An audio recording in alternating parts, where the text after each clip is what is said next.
अस्सलाम वालेकुम साथियों। गाजी भाई ऑफिशियल हमारे यूट्यूब चैनल पर आपका इस्तकबाल है। साथियों, बिहार के अंदर एएमआईएम पार्टी बहुत ही ज्यादा मजबूती के साथ 2025 विधानसभा चुनाव की तैयारी में लगी हुई है। इसी सिलसिले में एएमआईएम पार्टी कई तरह के प्रोग्राम चला रही है। इसमें मेंबरशिप का प्रोग्राम है और तमाम सदस्यता अभियान के साथ साथ जनसंपर्क अभियान भी एएमआईएम पार्टी का चल रहा है।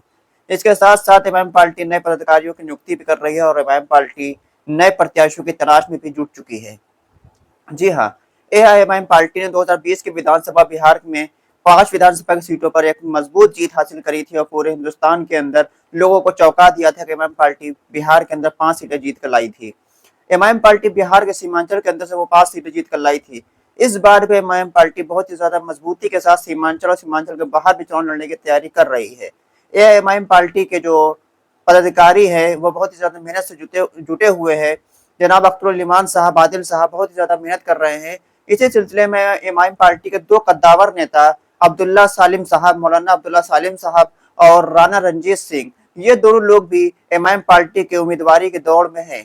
इस बार एमआईएम पार्टी इनको भी अपना टिकट दे सकती है और ये भी एमआईएम पार्टी के सिंबल पर जीत कर इस बार बिहार की विधानसभा पहुंचने के लिए इनके पूरे इम्कान नजर आ रहे हैं। जी हाँ, अब बात करते हैं मौलाना अब्दुल्ला सालिम साहब के बारे में।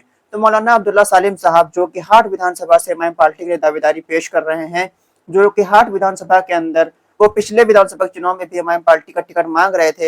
हालांकि किन्हीं कारणों की वजह से उनको टिकट नहीं मिल पाया था, लेकिन वहां पर जिनको टिकट मिला था एमआईएम का, वो एमआईएम पार्टी से सिंबल पर चुनाव जीत गए, विधानसभा के अंदर पहुंचे थे और फिर उन्होंने एमआईएम पार्टी का दामन छोड़कर आरजेडी का दामन थाम लिया था, जिस पर उनको बहुत ही ज्यादा विरोध का झेलना पड़ा था और उनको वहां की आवाम ने बहुत ज्यादा विरोध से जताया था। तो अब हम बात करते हैं जो कि हाट विधानसभा के अंदर कितने परसेंट मुस्लिम आबादी है और मौलाना अब्दुल्ला सलीम साहब क्या उस विधानसभा सीट पर चुनाव जीत सकते हैं।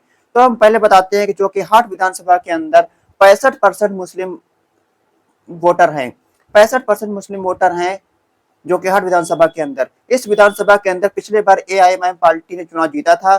इस विधानसभा के चुनाव में एमआईएम पार्टी की तरफ से शहनवाज आलम उम्मीदवार थे एमआईएम पार्टी के, जिनको 59,596 वोट मिला था और दूसरे नंबर पर रहे थे उनके ही बड़ी भाई आरजेडी के टिकट पर वो चुनाव लड़ रहे थे सरफराज आलम, जिनको 52,213 वोट मिला था और भारतीय जनता पार्टी भाजपा को यहाँ पर 48,933 वोट मिला था।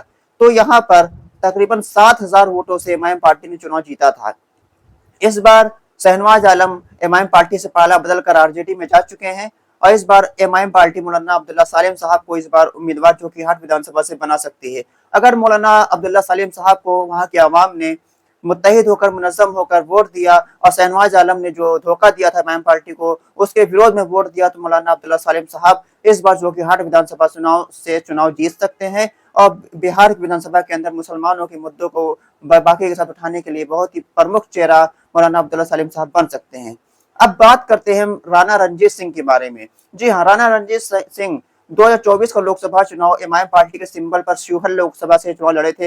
हालांकि वो कामयाब नहीं हो पाए, लेकिन वो मजबूती के साथ एमआईएम से जुड़े हैं और एमआईएम में लोगों को गैर मुस्लिम जो लोग हैं, गैर मुस्लिम नेता हैं, उनको एमआईएम पार्टी में जोड़ने के लिए बहुत ही ज्यादा मेहनत कर रहे हैं। कई लोगों को उन्होंने जोड़ा भी है। अब राणा रंजीत सिंह के लिए खबर ये आ रही है कि राणा रंजीत सिंह बिहार की ढाका विधानसभा सीट से चुनाव लड़ सकते हैं। जी हाँ, ढाका विधानसभा के अंदर हम आपको बताते चले तो 32% मुस्लिम वोटर है। यहाँ पर भारतीय जनता पार्टी का विधायक है पवन जायसवाल, जिसको पिछले विधानसभा के चुनाव में 99,000 वोट आया था। 99,000 वोट पाकर वो चुनाव जीते थे।